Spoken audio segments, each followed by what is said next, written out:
राम कृष्ण हरी बावली, जय जय राम कृष्ण हरी.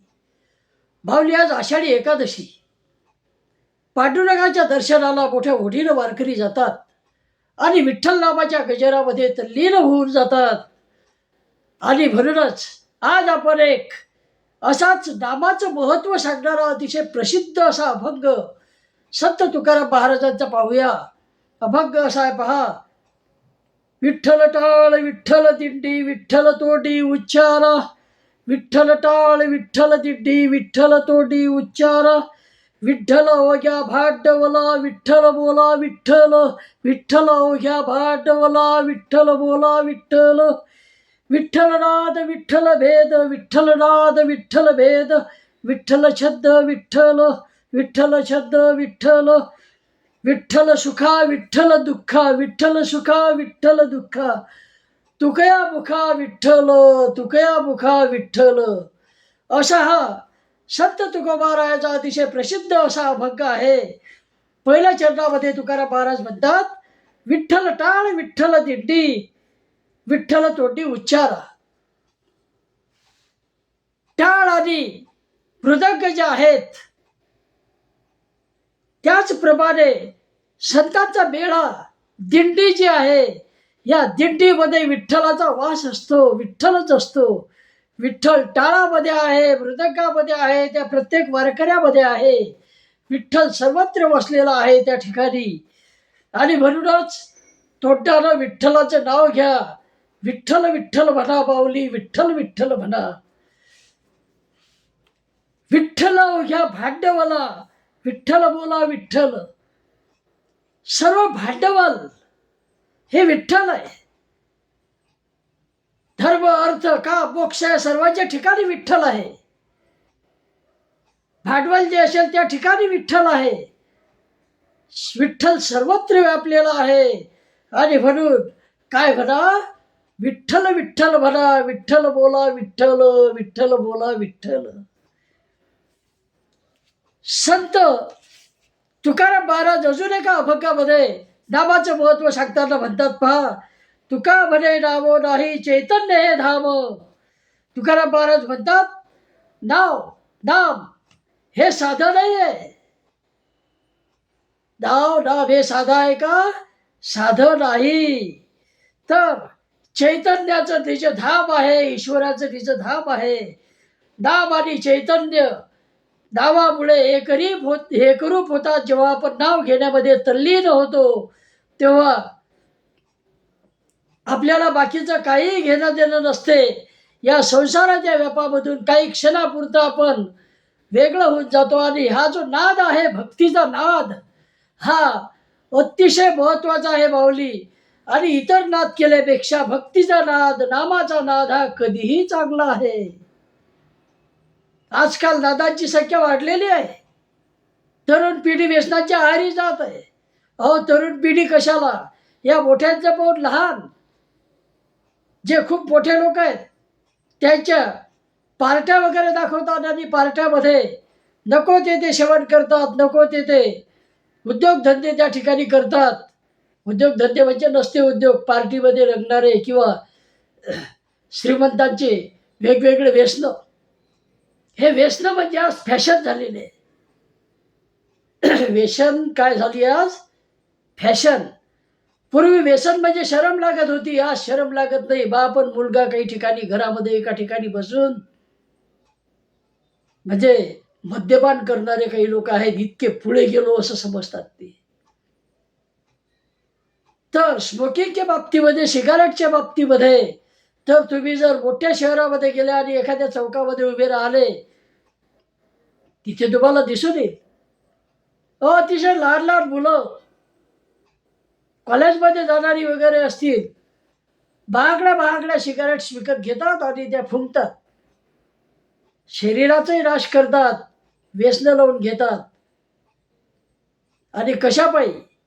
तर आम्ही काहीतरी वेगळे आहात. तुम्ही तरुण आहात म्हणून नाद करा. कशाचा? विठ्ठल भक्तीचा नाद करा. काही काळासाठी ईश्वराचं स्मरण करा. या सृष्टीचा जो कर्ता हर्ता आहे तो तुमच्या जीवनामध्ये ढवळाढवळ करत नाही माऊली.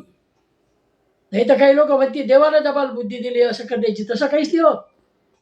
संकटही देव आपल्यावर आणत नाही आणि संकटाचं निवारणही करत नाही. हे सरळ सरळ आहे. देव काय करतो, तर संकट आलं तर त्यामधून बाहेर पडण्याचा मार्ग आपल्याला दाखवतो माऊली. बाहेर पडण्याचा मार्ग दाखवतो, मदत करतो. आपलं मन शांत ठेवण्यासाठी आपल्याला मदत होते. आपलं मानसिक आरोग्य चांगलं राहते. यासाठी ईश्वर भक्ती महत्वाची आहे. ताण आला, कोणत्या तरी चांगल्या मंदिरामध्ये जा, ज्या ठिकाणी स्वच्छ वातावरण आहे, शांत वातावरण आहे. उदाहरणार्थ शेगावचं गजानन महाराजांचं मंदिर, तिथे थोडा वेळ बसा, आपोआप तुमचा ताण निघून जाईल. म्हणजे निसर्गाच्या सानिध्यात जा. एखादा पहाड असेल जवळपास घराच्या, टेकडी असेल, निसर्गरम्य ठिकाण असेल, त्या ठिकाणी जाऊन बसा, तुमचा ताण निघून जाईल. विधात्यानं अशी काही ठिकाणे निर्माण केलेली आहेत की त्या ठिकाणी मनाचा ताण राहत नाही. आपल्यावर असलेलं संकट जे आहे ते संकट सुद्धा आपल्याला आठवत नाही.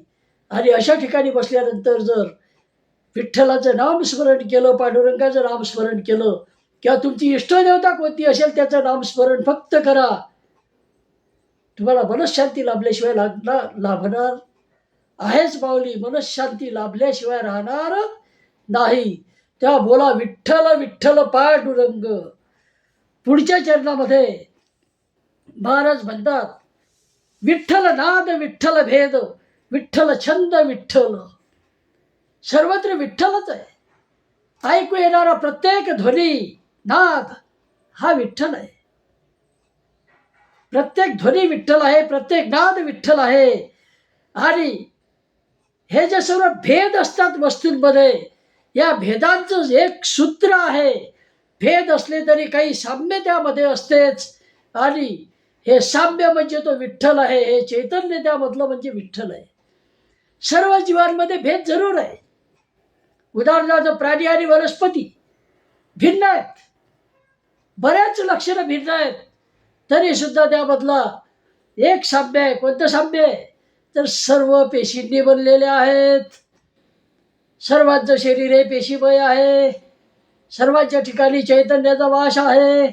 त्या हे आहे भेदामधलं एक सूत्र. तेव्हा भेदामध्ये सुद्धा विठ्ठल आहे, नादामध्ये सुद्धा विठ्ठल आहे. विठ्ठल सर्वत्र आहे. आणि म्हणूनच विठ्ठल म्हणा, विठ्ठल विठ्ठल विठ्ठल बोला. विठ्ठल सुखा विठ्ठल दुःखा, तुकया मुखा विठ्ठल. सुखामध्ये सुद्धा विठ्ठल साथ देतो. सुखामध्ये सुद्धा विठ्ठल आठवला पाहिजे, म्हणजे अहंकार येत नाही.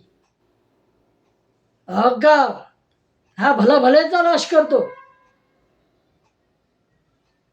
अहंकार जेव्हा होतो तेव्हा त्या माणसाला इतरांची किंमत राहत नाही आणि तो मग भल्याचा नाश करतो. अहंकार कशाचा येतो, अहो ईश्वराची पूजा मी सर्वात जास्त वेळ करतो असं सांगणारे सुद्धा आहेत. आणि त्याला अहंकार कशाचा, ईश्वराची पूजा सर्वात जास्त वेळ करतो. मी माझ्या घरामध्ये अशी मोठी मूर्ती आणली आणि ते अहंकारानं सांगतो. मनामध्ये वेगळा भाव असतो. ते जो मूर्तीविषयीचा पूज्य भाव आहे तो बाजूला राहतो आणि अहंकार त्याची जागा घेतो. जे ईश्वर भक्तीमध्ये सुद्धा अहंकार नको, व्यवहारात तर नकोच. पैसा पचवता आला पाहिजे. मिळाल्यानंतर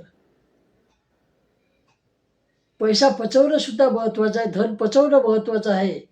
आणि पैशामुळे जर अहंकार येत असेल तर तो पैसा काही कामाचा नाही. अहंकार येऊ देऊ नका. अहंकार नसावा. आणि विठ्ठल जर समजा आपल्या मनामध्ये असेल, पांडुरंग विधाता